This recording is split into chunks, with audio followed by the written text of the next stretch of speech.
अस्सलाम वालेकुम, कैसे हैं आप सब। आज जो मैं रेसिपी लेके आई हूँ वो है चने की दाल करेले, जो कि बहुत ही ज़बरदस्त बनते हैं। तो देखते हैं इसके लिए हमें क्या क्या चीज़ें चाहिए। आधा किलो मैंने करेले लिए हैं और तकरीबन 1.5 कप चने की दाल बॉयल ली है। टमाटर जाएंगे इसमें, हरी मिर्चें जाएंगी और अदरक जाएगी। साथ ही इसमें जाएगी प्याज और मसालों में इसमें जाएंगे पिसे हुए धनिए, पिसी हुई मिर्चें, नमक, ज़ीरा और लहसुन अदरक पेस्ट। एक कढ़ाई लेंगे, उसमें ऑयल ऐड करेंगे। ऑयल ऐड करने के बाद इसमें हम डालेंगे करेले मैंने छील लिए हैं, इसके बीज नहीं निकाले क्योंकि ये कच्चे कच्चे करेले थे, पके हुए नहीं थे। तो बस मैंने बीजों के साथ ही इनको मैंने गोल गोल काट लिया है। और इसमें कोई नमक नहीं लगाया, कुछ भी नहीं लगाया और बहुत ही अच्छे बने थे। कड़वाहट इसमें बिल्कुल भी नहीं थी। तो बस अब करेलों को हम फ्राई करेंगे। इसको मैं फ्राई भी ज़्यादा नहीं करूँगी, बस ये कि इसका कलर चेंज हो जाए और ये थोड़ी से सॉफ्ट हो जाए। बस मैं इनको इतना ही फ्राई करूँगी। बहुत से लोग इसको बहुत ज़्यादा गोल्डन ब्राउन कर लेते हैं, मैं ऐसे नहीं करूँगी। तो बस ये करेले मैं निकाल रही हूँ। बहुत से लोग जो है वो काफ़ी इसमें मेहनत करते हैं कि इसकी कड़वाहट ख़त्म हो जाए। बहुत से लोग इमली, बहुत से लोग इसमें गुड़ भी ऐड कर देते हैं। मैंने इसमें ऐसा कुछ भी नहीं डाला था और इसमें कड़वाहट बिल्कुल भी नहीं थी। ये मैंने हाथ के हाथ काट कर हाथ के हाथ ही फ्राई कर लिए थे। तो बस ये फ्राई हो गए, इनको मैं निकाल लूँगी और निकालने के बाद हम इसी ऑयल में दाल को तैयार करेंगे।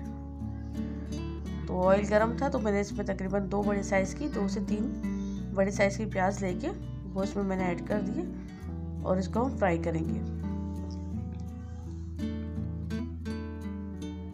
इसको भी हमें ज़्यादा फ्राई नहीं करना है, बस ये सॉफ्ट हो जाएगी तो फिर हम इसमें मसाले ऐड करेंगे। प्याज का जो कलर है वो चेंज होने लगा है, तो अब इसके अंदर मैंने ज़ीरा ऐड कर दिया है। ज़ीरा डाल के हम इसको थोड़ा भूनेंगे ताकि ज़ीरे की खुशबू अच्छी सी आने लगे। प्याज और ज़ीरा हमारा अच्छे से खुशबू आने लगी है, तो अब इसमें लहसुन अदरक का पेस्ट ऐड कर देंगे। इसको ऐड करने के बाद इसको हम थोड़ा सा भूनेंगे ताकि इसकी भी अच्छी सी खुशबू आने लगे।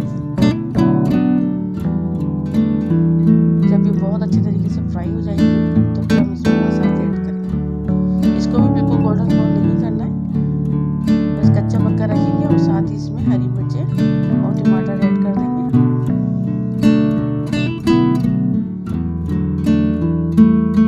टमाटर हमारे सॉफ्ट हो जाए तो फिर हम इसके अंदर तमाम मसाले ऐड करके इसको भूनेंगे बहुत अच्छे तरीके से।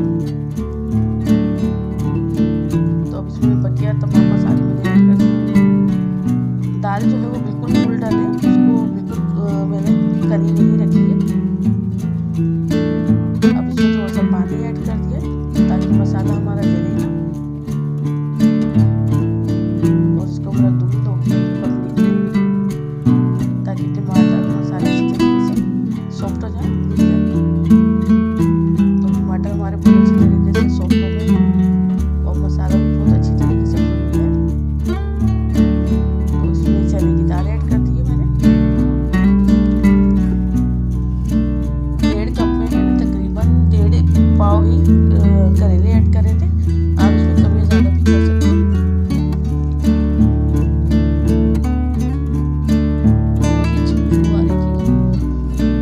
चने की दाल डालने के बाद इसको मैं लो फ्लेम पर रखूँगी 5 से 10 मिनट के लिए।